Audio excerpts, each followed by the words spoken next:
Bienvenue à Découvre tout! David répond à vos questions!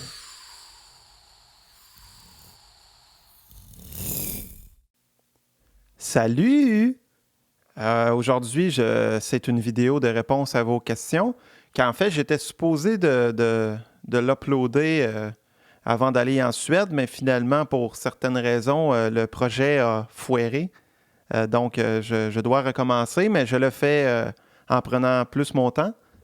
Donc, et aussi une bonne nouvelle, je me suis abonné pour avoir un casier postal pour que les gens puissent m'envoyer du vrai courrier, du courrier véritable. Donc, j'écris l'adresse dans la vidéo et aussi dans la description. Donc, si vous voulez partager avec moi, je ne sais pas, votre musique, un album, un dessin, vous êtes libre de m'envoyer ce que vous voulez et ça va me faire plaisir de l'ouvrir et de le partager avec les gens. Donc, et voilà, bonne nouvelle pour ça. Maintenant, pour les questions, j'ai écrit les questions une après l'autre ici. Donc, je commence. Pierre de Toulouse veut savoir, est-ce que la phase de mastering donne réellement une différence à des enregistrements home studio? Et il demande des exemples. Alors, la meilleure façon, je pense que c'est d'écouter une de mes chansons avant le mastering, après le mastering. Donc, c'est parti.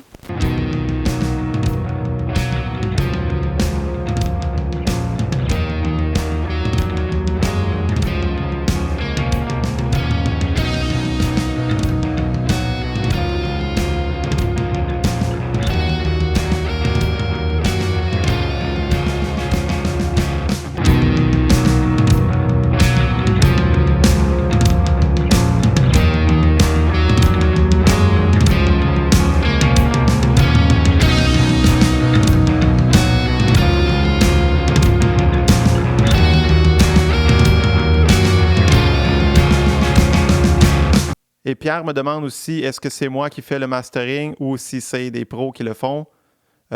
Pour des raisons monétaires, je dois faire le mastering moi-même. C'est pas évident de passer du mixage au mastering parce que d'habitude, c'est deux personnes différentes, par exemple, parce que celle qui fait le mastering va écouter la chanson avec d'autres oreilles que celle qui mixe. Mais ça, je vais y revenir dans le futur plus en détail. C'est d'appliquer les effets sur une chanson. Comme vous pouvez entendre, il y a une bonne différence au niveau du volume, au niveau des fréquences, il y a une bonne différence. Au niveau du champ stéréo, le son semble plus clair, mieux défini. Donc, c'est plusieurs petits détails qu'on ajuste lors du mastering qui fait vraiment sonner la chanson d'une meilleure façon. Mais je vais y revenir dans le futur. Baptiste de France me demande « Comment fais-tu pour obtenir une aussi bonne qualité sonore sur l'enregistrement d'une guitare électrique? » Bonne question. Je crois que tous les éléments dans une chaîne, lorsqu'on enregistre, ont vraiment une importance, une grande importance. En commençant par, juste, par exemple, différents guitaristes vont jouer d'une différente manière. Déjà là, ça peut influencer le son. Ensuite, pour l'enregistrement, c'est sûr que la guitare va avoir un gros impact. Si les pick-up, les micros sont de mauvaise qualité, c'est sûr que ça va... vous allez entendre beaucoup de bruit. Si les cordes sont de vieilles cordes, c'est sûr que ça ne donnera pas un son aussi clair. Au niveau des câbles, c'est la même chose. Si les câbles ne sont pas de bonne qualité, ça se peut qu'il y ait des parasites dans votre son. Donc, déjà là, pour ça, c'est vraiment de surveiller tous les éléments pour être sûr que c'est de bonne qualité. Ensuite, si vous enregistrez avec des plugins directement sur l'ordinateur, votre guitare entre dans votre preamp de l'interface audio. Si vous avez un bon preamp avant, ça vous donne un meilleur contrôle sur votre son. Si vous n'avez pas de direct box ou d'entrée IZ, ça va aussi influencer votre son. Ça, je peux y revenir aussi dans le futur pour montrer élément par élément, un après l'autre. Aussi, l'interface audio a une grosse influence aussi sur le son. Certains Certains preamps ne sont pas aussi définis que d'autres, donc ça aussi, ça peut changer votre son. Et aussi au niveau du mix, ça dépend des effets que vous appliquez sur votre son. Souvent, il va y avoir une bonne partie des basses fréquences qu'on doit couper parce que c'est pas nécessaire durant le mix. Donc, je vais revenir ça aussi dans le futur. C'était une très bonne question. Maintenant, Grégory de Belgique. Quel instrument enregistres-tu en premier quand tu as ton idée de chanson en tête? Tu choisis comment le rythme et le tempo de la batterie?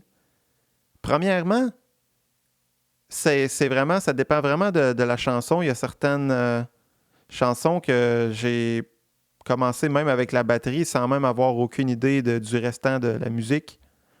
C'est le cas de Café Inoban parce que j'ai vraiment focusé sur la batterie. Principalement, c'est la guitare, mais il y a certaines chansons que c'est le piano ou synthétiseur. Il y en a d'autres que c'est la basse. Mais reste que quand même, c'est au niveau de la guitare que je trouve mon idée. Et au niveau du rythme, j'y vais vraiment ce que j'ai en tête, que j'applique dans Cubase.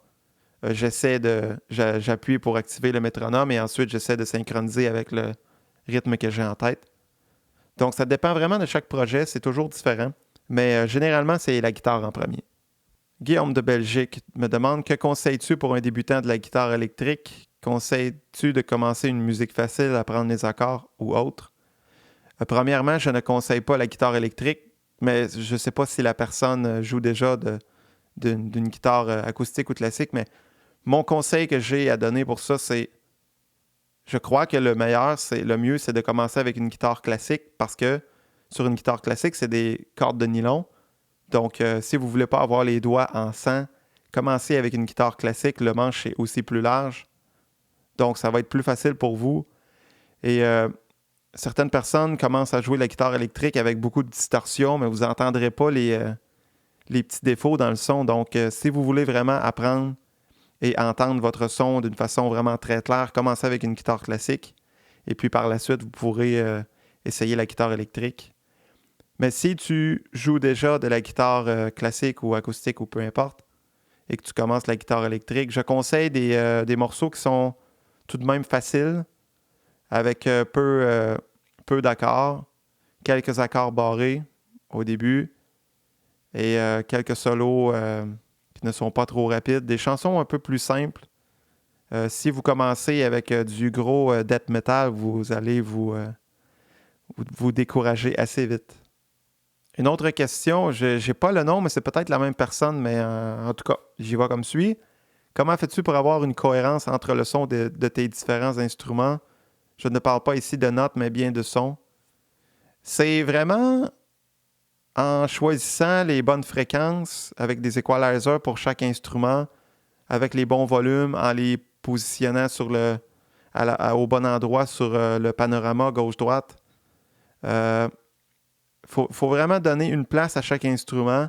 J'aime aussi avoir un instrument qui va être en premier plan, comme par exemple, normalement, c'est la voix, si c'est une chanson avec de la voix. Sinon, si c'est instrumental, ça se peut que ce soit un solo.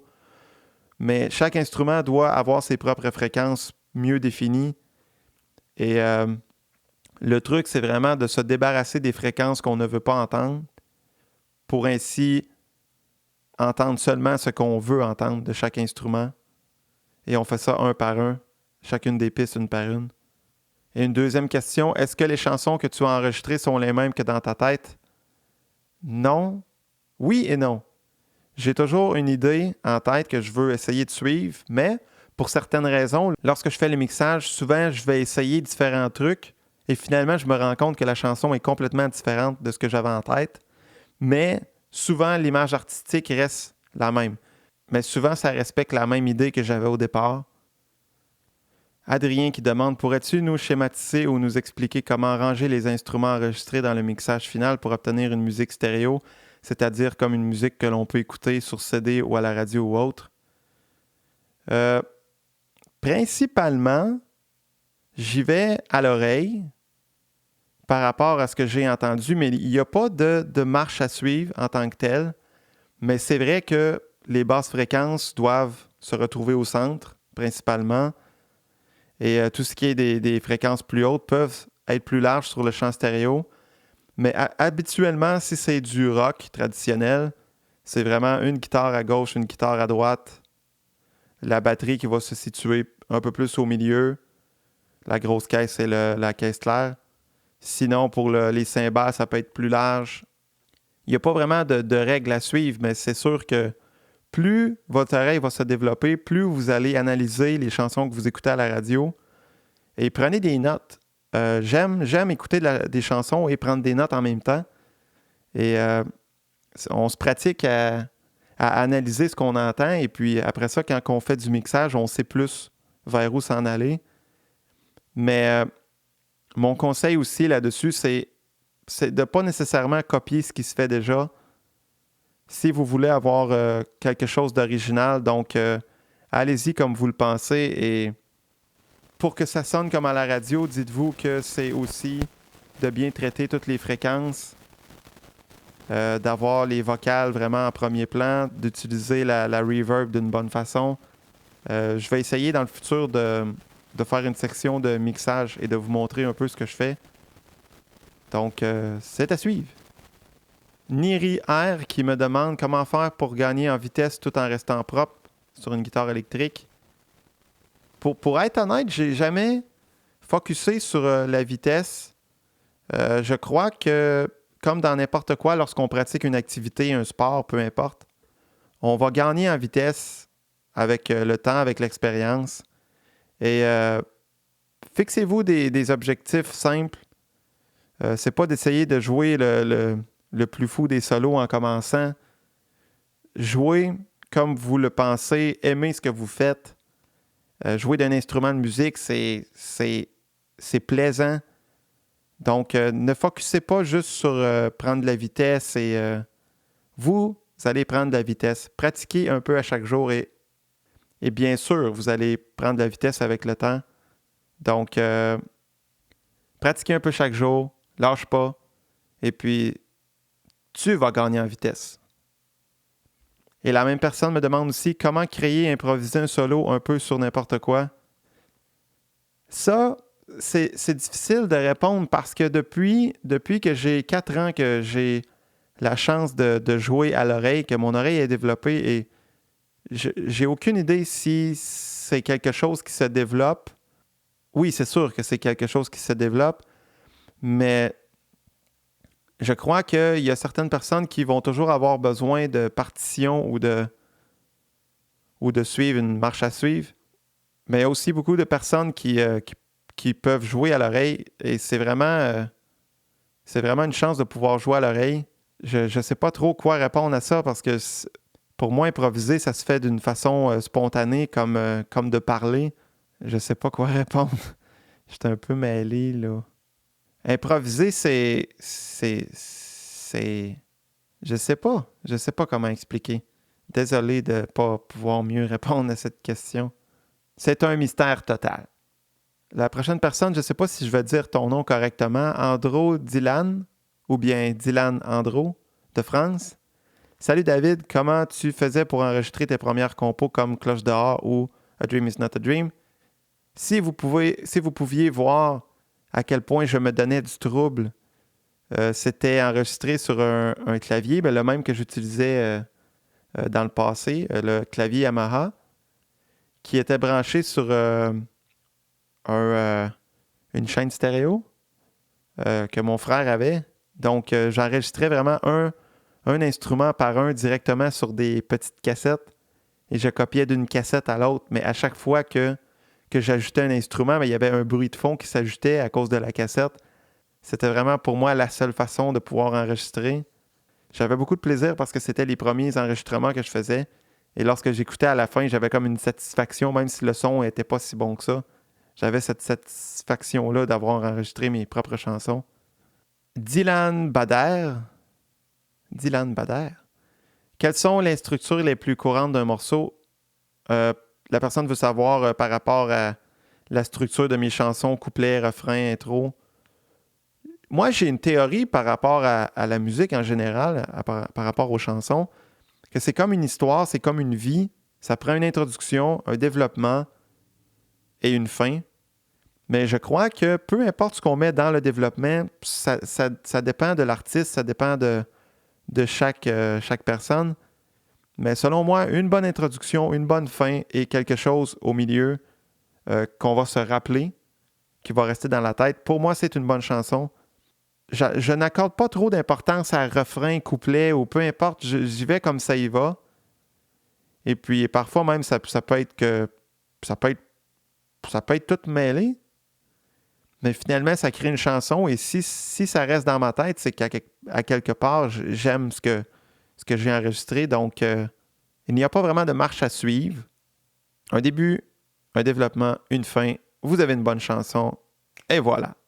Florent Kirk qui veut savoir, est-ce que lorsque tu composes, tu trouves la mélodie par ton subconscient, comme tu l'as dit dans ta première vidéo, mais pour l'accompagnement, joues-tu aussi par-dessus, sans solfège? Je ne sais pas c'est quoi du solfège. Puis je niaise pas, je ne sais pas c'est quoi. Mais oui, souvent, je vais avoir... OK, par exemple, si je prends ma guitare et que j'improvise et que je trouve certains accords qui me plaisent à l'oreille, souvent, je vais avoir une mélodie en tête qui va se créer. Donc, c'est vraiment en jouant d'un instrument et en improvisant la mélodie que l'idée va se former. Mais oui, c'est vrai que tout vient du subconscient. Donc, oui, tout vient du subconscient. Et Florent me demande aussi, parce qu'il m'expliquait qu'il veut étudier pour faire du montage vidéo et tout ça dans le futur. Et il me demande comment crées-tu tes clips vidéo. C'est semblable à la musique en ayant différentes pistes. Et lorsque j'enregistre mes chansons improvisées, par exemple, j'ai toujours les caméras en direct qui me filment. Et ensuite, je juxtapose les différentes pistes dans mon projet pour ensuite couper ce que je ne veux pas garder et je garde le meilleur que je veux montrer. Donc, c'est un peu comme la musique, c'est un peu comme mixer la musique.